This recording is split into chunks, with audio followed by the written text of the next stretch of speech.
দেশের প্রধান প্রধান দৈনিক পত্রিকাগুলো তাদের আন্তর্জাতিক খবরে যে খবরগুলো গুরুত্ব সহকারে ছাপিয়েছেন তার মধ্যে শুরুতেই থাকছে ফিলিস্তিনের অবরুদ্ধ গাজা ভূখণ্ডে ইসরায়েলি হামলায় একদিনে কমপক্ষে আরো 7 জন নিহত, আহত আরো 1.5 শতাধিক।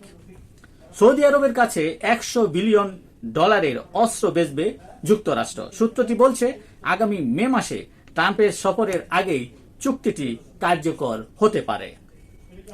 শান্তির জন্য ইউক্রেনকে সম্ভবত কিছু ভূখণ্ড ছেড়ে দিতে হবে বলে জানিয়েছেন কিয়েভ মেয়র। ভারতকে সর্বাত্মক যুদ্ধের হুঁশিয়ারি পাকিস্তানের, পারমাণবিক অস্ত্র ব্যবহারের ইঙ্গিত।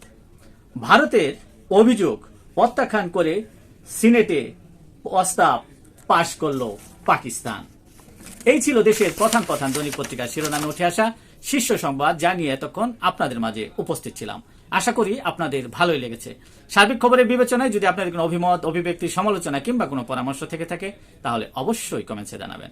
আপনাদের কমেন্টসের প্রত্যাশায় আজকের মতো এখানে বিদায় নিচ্ছি। আবারও দেখা হবে আগামীকাল ঠিক একইভাবে। সে পর্যন্ত অবশ্যই ভালো থাকবেন, সুস্থ থাকবেন। আসসালামু আলাইকুম ওয়া রাহমাতুল্লাহ।